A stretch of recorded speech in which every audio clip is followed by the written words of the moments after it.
Yo, what is going on, guys? This is your boy TrevCL, and we are here for the final week of NPL Season 7, it being Week 10, crunch time against my good pal David, aka Magic. This week, because of our big 6-0 loss last week to Merc, we are in some big trouble when it comes to playoffs. Had we won that game, we would have been clinched for playoffs, had a pretty good shot at even getting the first seed, possibly, but because we lost, we are in a dire situation right now, and yeah, it's looking pretty conjoined at the top of the standings for the playoffs. 7 teams actually are still able to make playoffs in our conference. Even Abe, who right now is 7th at 4-5 minus 11. Then we've got Maddie at 4-5 minus 7. We've got Merc at 4-5 with a 0 differential, and then there's me, who's 5-4 with minus 3. So right now, the only thing separating me and Merc is my having one more win. And if I lose and he wins, then he would have the better differential guaranteed, as he already has a better differential despite having one less win. So, first thing we need to root for is here's the thing. Here's the scenario. If I win this game against David, I am guaranteed to make playoffs. 6 wins is a guarantee in our conference to make playoffs. However, if I lose, I am actually not eliminated from playoffs. I can make it with 5 wins, but a couple scenarios need to happen. 1, Merc has to lose. If I lose and Merc wins, I am out of playoffs no matter what happens in the Abe versus Maddie game, which is the second game that could determine whether I make playoffs if I lose or not. Yeah, you've heard that right. So if I lose and Merc wins, I am guaranteed out of playoffs, and if that happens, it'd be because of that giant loss to him. If I had just lost, like, 2-0, I'd be at +1. He'd be at, he'd be at -4. So, then it wouldn't be guaranteed. But, now, because I've lost, I lost 6-0 to him, he destroyed me, he brought a good set, stuff like that, I am in a big bit of trouble. So, that's the first thing that needs to happen. Riz absolutely needs to beat Merc. If that happens, then I still have a chance if I lose. So then the second game that determines whether I make playoffs or not is the Abe versus Maddie game. So in that game, Abe is, as I said, 4-5 minus 11. Maddie is 4-5 minus 7. Now, for me, the better result would be for Abe to beat Maddie, as Abe has 4 less differential than Maddie.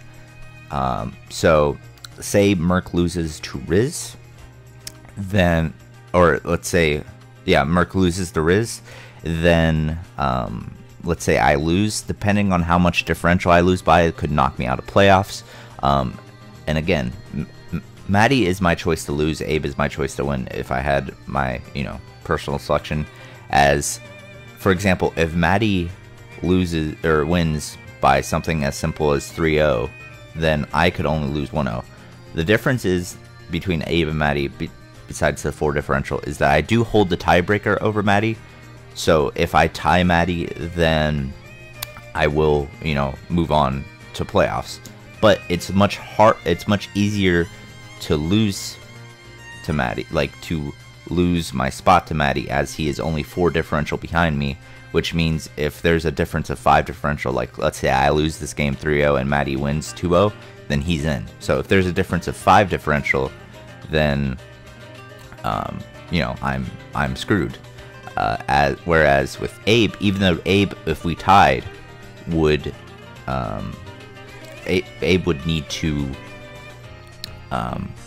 he would need to tie, and Abe does hold the tiebreaker. So if he catches up, if we tie, then Abe would advance into playoffs over me. However, Abe needs to make up 8 differential, so that, which could possibly mean that there is a chance that it would be impossible for him to catch up to me if he wins. If I only lose 1-0, or if he only wins 1-0, That way it would be impossible, despite if I get 6-0'd, or if he wins 6-0, depending on if I lost 1-0 or he won 1-0, then, yeah, it could technically be impossible for him to catch up, depending on the result of his game or my game. So, again, rooting for Abe. I'm sorry for rambling on in this beginning, but, like, it's a pretty complex scenario, and so I wanted to kind of line out where we stand in that. There's even a chance, even the Blake versus Mono game could matter if Mono loses by a good differential, because then Mono would be 5-5. Because right now Mono is 5 and he's 5-4 at -2. So if Mono say loses 5 or 6-0, then there is the potential that even if I lose, as long as I don't lose by more than him, that I could even make playoffs that way. But again, the more likely scenario is that Merc would lose and then Abe would win, or by not a good amount of differential, or that Maddie would not win by too much differential.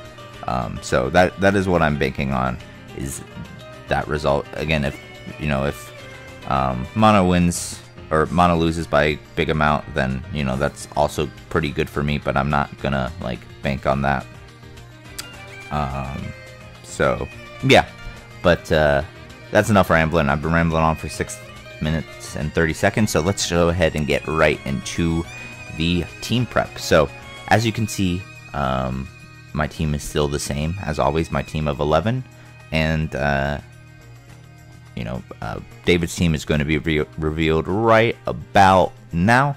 And as you can see, it is a team of Z-Move Mew, Garchomp, Decidueye, Keldeo, Klefki, Pelipper, Mega Swampert, Galvantula, Tornai, Houndoom, and Munchlax.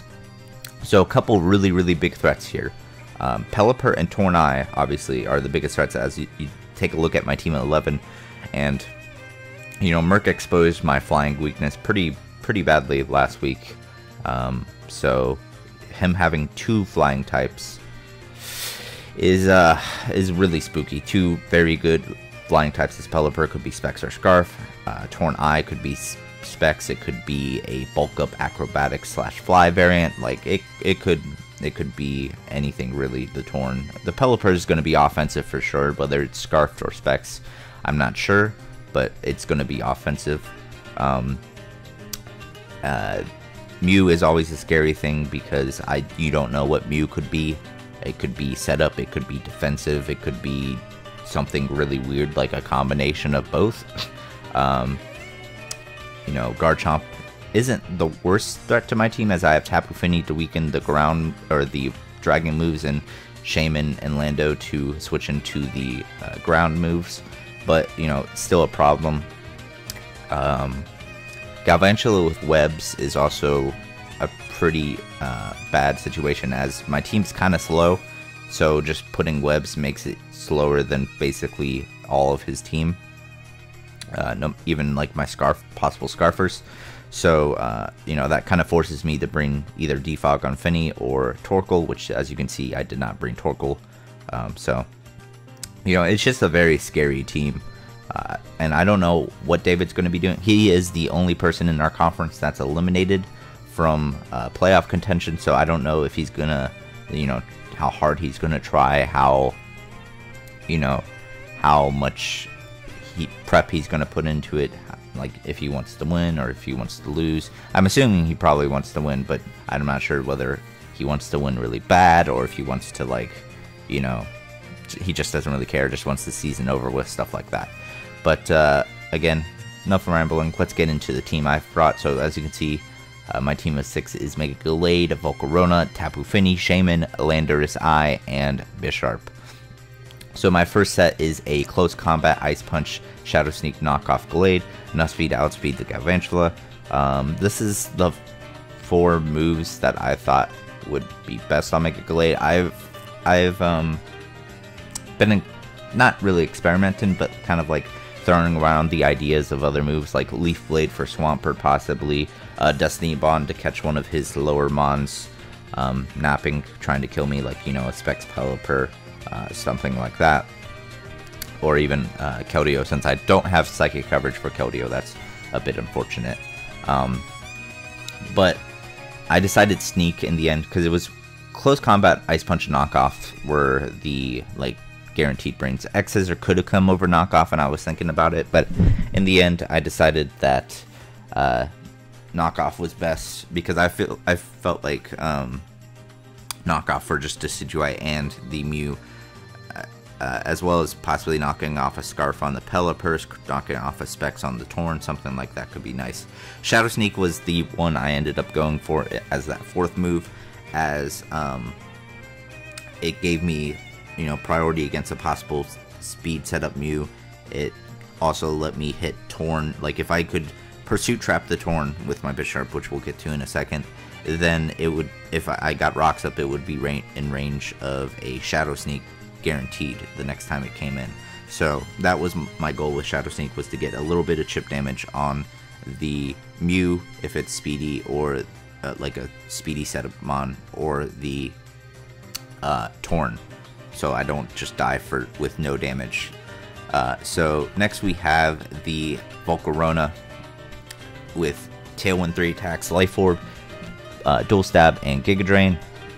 This is probably one of the biggest threats to his team I have, probably the biggest threat. As you look at his team, and like he doesn't resist this with anything. Like these three moves aren't resisted by anything on his team. With Tailwind, it allows me to outspeed his Rain. It allows me to outspeed everything on his team, even like a Scarf Torn, stuff like that. And like Fire Blast can Oko Torn if it's outside of the Rain. Bug Buzz can 2-hit KO Garchomp.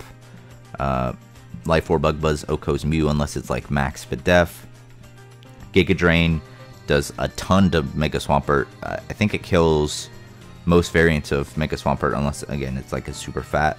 His one thing he could bring for this is the Munchlax or a Spadef Pelipper, but again, offensive Pelipper is most likely coming, and if it's Scarf Pelipper, it's not going to really have any bulk, I feel, which means that it'll be like Giga Drain does over half.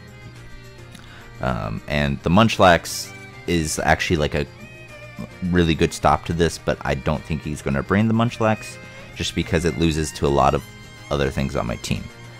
So next we have a Scarf Tapu Fini, and this is there for defog, and it's there to make sure I don't lose to a bulk up Torn. Because right now, I was originally like a Calm Mind Fini with Dual Stab and defog, but if he got up a lot of bulk ups with his Torn, then it was basically just a similar situation to last week where I lost to a Dragonite with, you know, DD. So I don't want that to happen. So I have a modest Choice Scarf Fini with Ice Beam, which if he's not like super fat, then after Rocks, Ice Beam can kill. Again, unless he's like super Spadef. Like if he's just like very little bulk, then modest Ice Beam will kill the Torn, which is very good. So Fini is just there, and is also just a pretty good threat to his team because he doesn't have a Fairy Resist outside of the Klefki, which I'm not too sure if he'll bring, but it is a possibility just to stack up hazards because my hazard removal isn't the greatest, as Fini doesn't really like to run defog and Torkoal doesn't really like to come to too many games. But yeah, next we have Shaman. This is basically there as the Garchomp check and the Mega Swampert check. I have, you know, coverage that hits both of them 4 times super effectively. Seed Flare Okos any form of Swampert. HP Ice 2-hit KOs any form of Chomp except for like Spadef Yachi. And then I'm Synthesis just for outside of Rain, you know, gives me recovery, good recovery, and Protect to burn Rain turns. As well as if he wants to bring anything cheeky like a Fly Tornadus, then I can, you know, I do have 16 PP, which I think Fly is also 16 PP. So I should be able to stall that out, actually. So if he's Fly over Acrobatics, then he's going to regret bringing Fly over Acrobatics. But again, mainly for the Rain turn, so I can burn Rain turns sooner, because Shaman is my only Rain check. So it'd be really nice to, you know, make sure that my other things can check his Rain Mons outside of the Rain quicker. So next we have a Z-Move Landorus with U-Turn, Fly, Earthquake, and Stealth Rock. I couldn't really fit Stealth Rock on to anything else. I couldn't fit Uxie or Torkoal onto the team really, and Bisharp, you'll see in a second, can't run Stealth Rocks. So I have brought this Landorus with, U-turn just for momentum, which is really good. Z-Fly just to nuke something. If he doesn't bring Klefki, he has no other flying resist on his team. So, Z-Fly is going to pretty much pick up a kill almost. Earthquake just is generally good against his team. He only has Decidueye and then his flying types that can really switch into an Earthquake. And then finally, Stealth Rock, as I said, it's the only rocker. Jolly Max Speed to outspeed the Mew. Finally, we have an interesting Bisharp set. I am Svidef, or Max Svidef, Max Attack Adamant with an AV, Knockoff, Iron Head Pursuit, and Sucker Punch. This is my check to Specs Torn. I have my checks to Bulk Up Torn, which is an offensive one. And then Finny, and then I have my defensive / offensive check to Specs Torn. This can switch and take 2 Specs Hurricanes. And if he wants to switch out, then I can Pursuit it. If it's Life Orb, then I could possibly Pursuit or Sucker Punch, depending on what he wants to go for. If he's Life Orb, I actually have a chance to live Life Orb Hurricane plus Life Orb Heat Wave if he's timid, which, if he should be timid, considering I have a Mega Glade, which will definitely be running enough speed to outspeed a modest Torn, as he does have a Keldeo and a Galvantula that I need to, have speed for. So, yep. This is what the Bisharp's there for. It also helps me check, Mew with Misty Terrain. I'm, pretty good against any Mew except for like a Nasty Plot Aura Sphere variant. That could be a problem. But if he doesn't actually have a Nasty Plot up, I live an Aura Sphere, which is really cool. So, yeah, I know this team building section has been long, mainly because of the kind of situation breakdown at the beginning, but it's all for a good purpose, guys, all for a good purpose. So thank you guys for watching this part, and I will be back with the battle itself. See you guys there. And here we are, guys, with the battle. Now, as you can see, he brought a team of Decidueye, Pelipper, Garchomp, Keldeo, Mew, and the Torn Eye. So, mostly what I was expecting. I was expecting the Mew, the Torn Eye, the Pelipper, the Garchomp. Keldeo was a little bit surprising just because I felt like, I had more checks for Keldeo than things like Mega Pert, which, Mega Pert actually I only have Shaman for, which also is my check to Garchomp. So, debatable whether, I actually had something really good for Mega Pert, as, again, Shaman had to check both of his ground types if he brought both. So, personally, I think that Mega Pert was a little bit better than Keldeo, but maybe he's got a plan around it. So, you never know what David has crafted. And then Decidueye was something that I thought could be brought. I thought maybe Klefki could be brought over it, but really that last slot could have been anything. It could have been Decidueye. It could have been it could have been what ended up being, which was Decidueye. It could have been Klefki. Could have been, let me see, Galvantula. Which is another thing. I'm kind of surprised not to see Galvantula, but I guess it makes a little sense because I do have a Bisharp, so not wanting to give me a Defiant boost.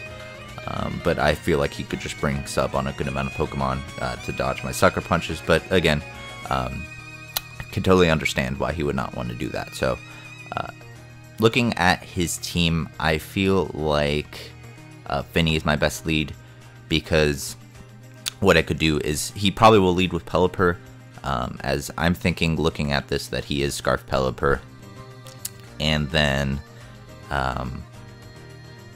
that I can get off a Moonblast because I outspeed and get a lot of damage off on Pelipper, which means that it would be in range of Shadow Sneak after Rock. So that's my game plan right here.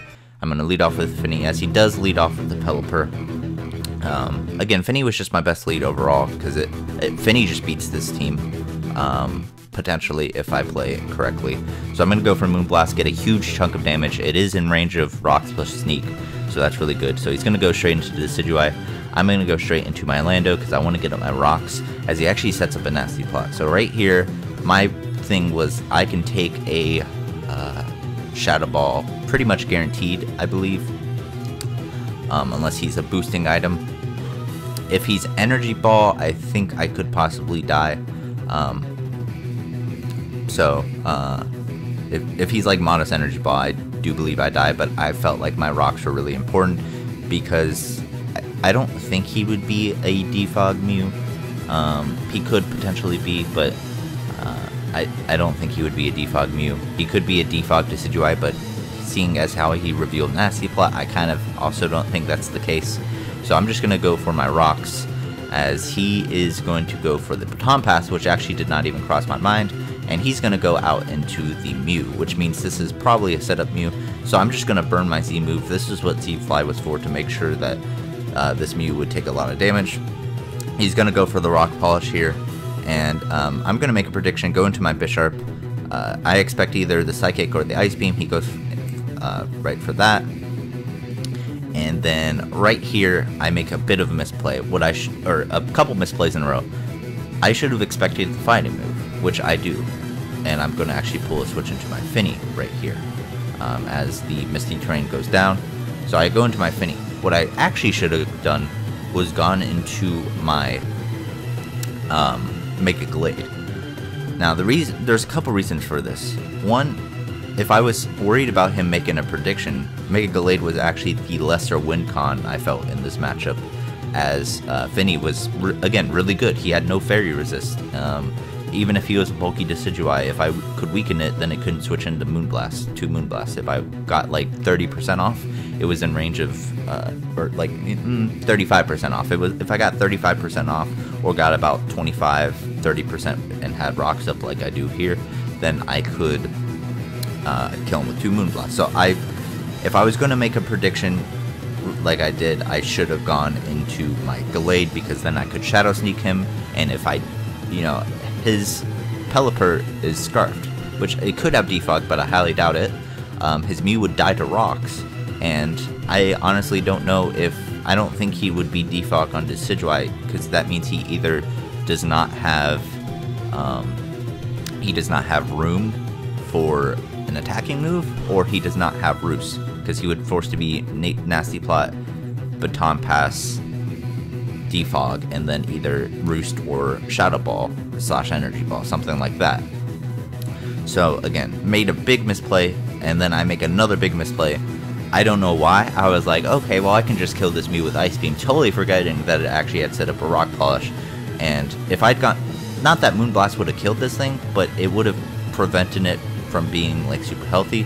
So I'm gonna go into my Shaman here, as he's going to go for the Psychic, and I am going to miss a Seed Flare, and that Seed Flare is going to actually come back to bite me, because Seed Flare would have been doing a good chunk, like at least 35-40%, and had I even gotten a Spadef drop, then he could not have roosted up on me. And knowing that he was Vacuum Wave, I can actually take a Vacuum Wave, and just thinking about it, if he was a special Torn, he would have gone into the Torn with the Nasty Plot. At least that's what I was thinking. So I'm thinking that he's a physical Torn, which means the Bisharp is not as important. So had I gotten that Seed Flare off, possibly even gotten the Spit Off drop, I don't think he could have roosted up on me. Which means I could have gone into Bisharp, tanked a Vacuum Wave because of my AV, and then knocked it out with a knockoff. So, but I missed the Seed Flare, and that's going to cost me quite a bit, because now my Shaman, I just go for Protect. I don't know why. It's not like he can set up, and I don't think he would click Roost. I guess just to, I don't know, burn a Psychic. But now I'm going to go into my Volk. If he's not Z-move, then I can just kill it with the Bug Buzz, and I can live a Psychic, but he is the Z-move, which actually benefits me, because now he literally cannot touch my Bisharp, as he is the Genesis Supernova. So I'm going to go for a Pursuit here, expecting to switch out. Now, he could have potentially gone for a... what's the word?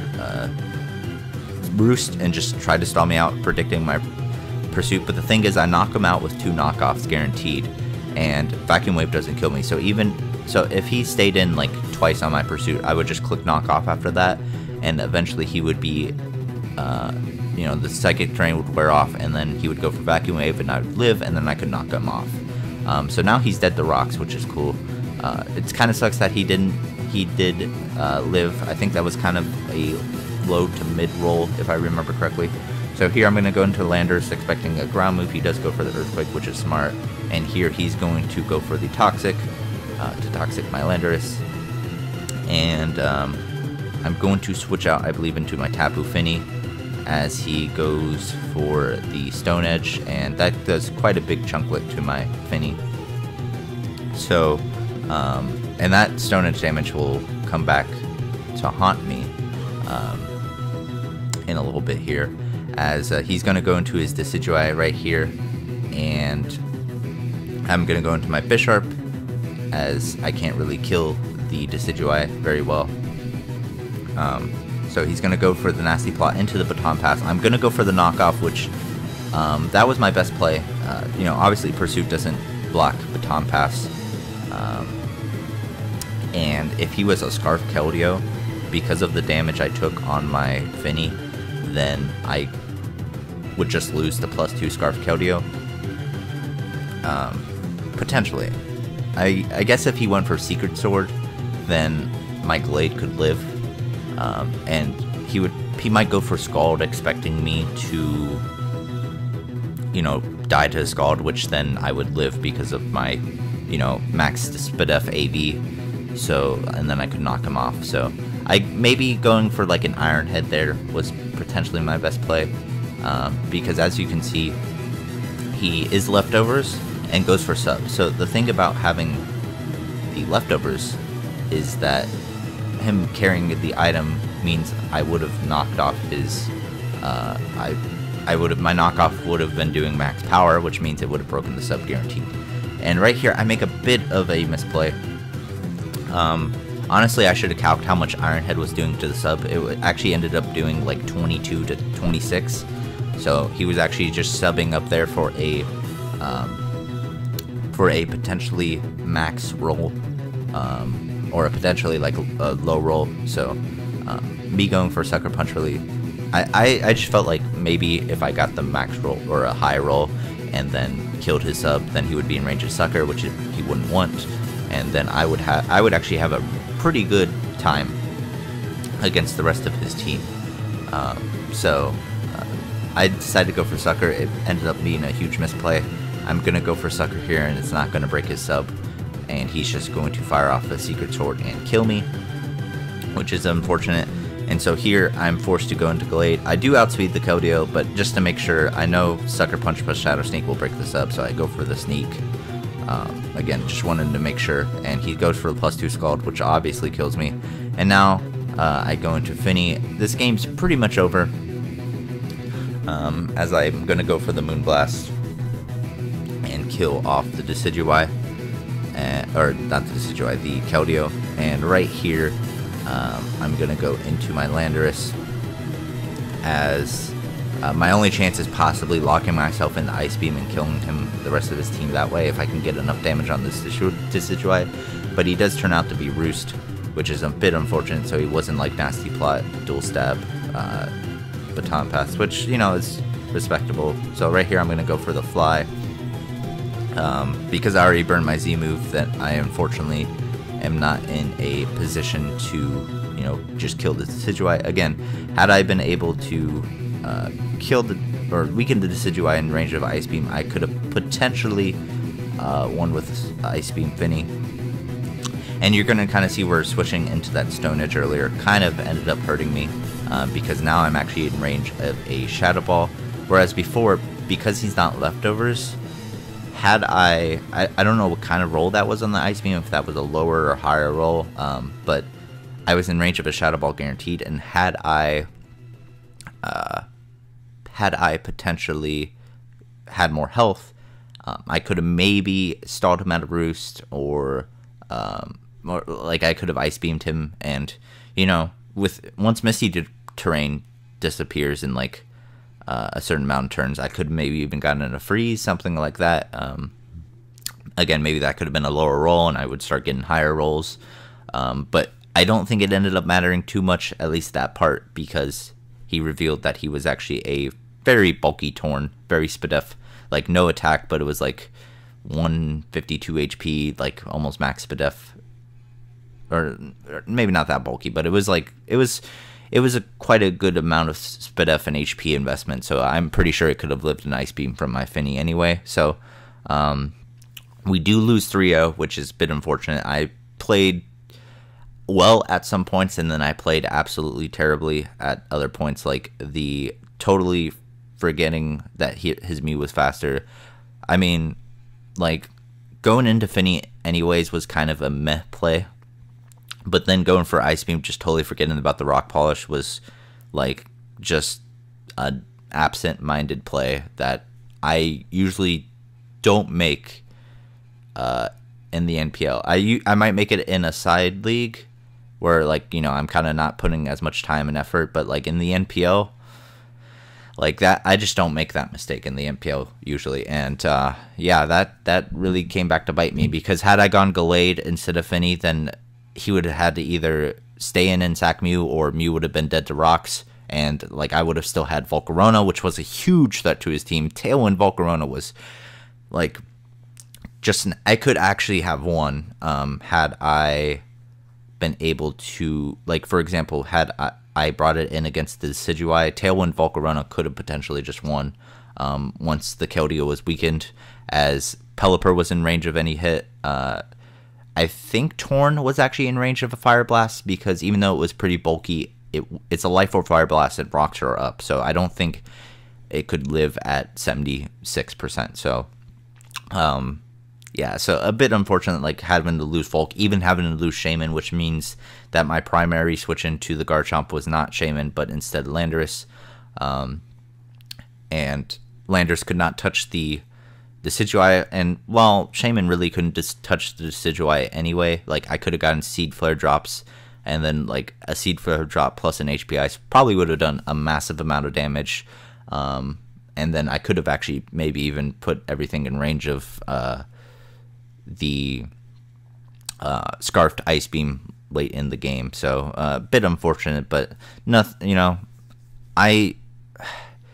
nothing I can do at this point except for hope that Merc loses, and that I actually know what needs to happen. So either Maddie needs to win only 1-0, or Abe only needs to win 3-0. If Maddie wins more than 1-0, or if Abe wins more than 3-0, then I'm out. So any result 2-0 or higher for Maddie, or 4-0 or higher for Abe, results in me being kicked out of playoffs. Well, not kicked out, but like, you know, eliminated from playoffs. And if Merc wins, then it doesn't matter. So basically, my first hope is that Merc loses.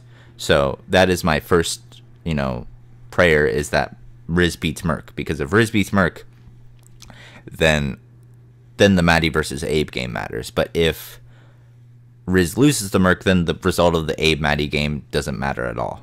So I just gotta, you know, it's out of my hands. I had, you know, I could have ridden my own destiny. It was in my hands these last 2 weeks, and I messed it up pretty badly. I made one horrible first turn play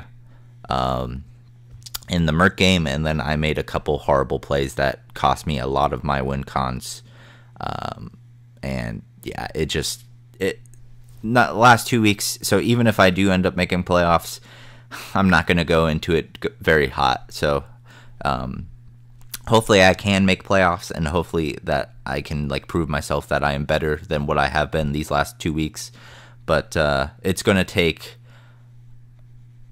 a lot, and it's not in my, nothing is in my control at this moment. So make sure you go check out the one of the either side of the Riz and Merc game, and then if Merc loses that game, go make sure to check out Ape versus Maddie, one of their sides.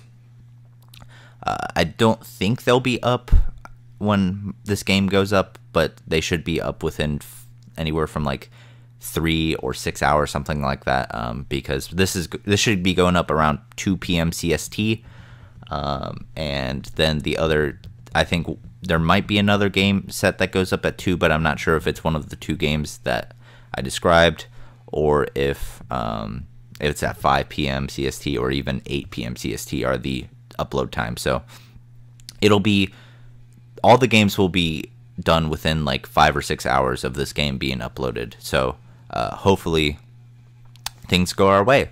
But I know this video was kind of long, but there's a lot of stuff I needed to explain, both in the beginning and in the end. So hopefully you guys stuck through, and hopefully you guys enjoyed.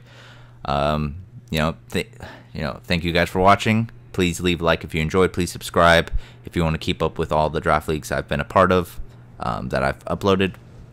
And if you're a Toxic Pexin fan, go watch the Merc / one of Merc or Riz's side when they come out, and then after that go watch one of Maddie or Abe's side when they come out. Because again, if you're a Toxic Pexin fan, you're rooting for Riz, and then you're rooting probably for Abe to only win 3 or less. So times are tough, but it's still possible, very possible, that we could make it into playoffs. So like I said, thanks you guys for watching, and this has been your boy TrevCL, and I am signing out. Peace, guys.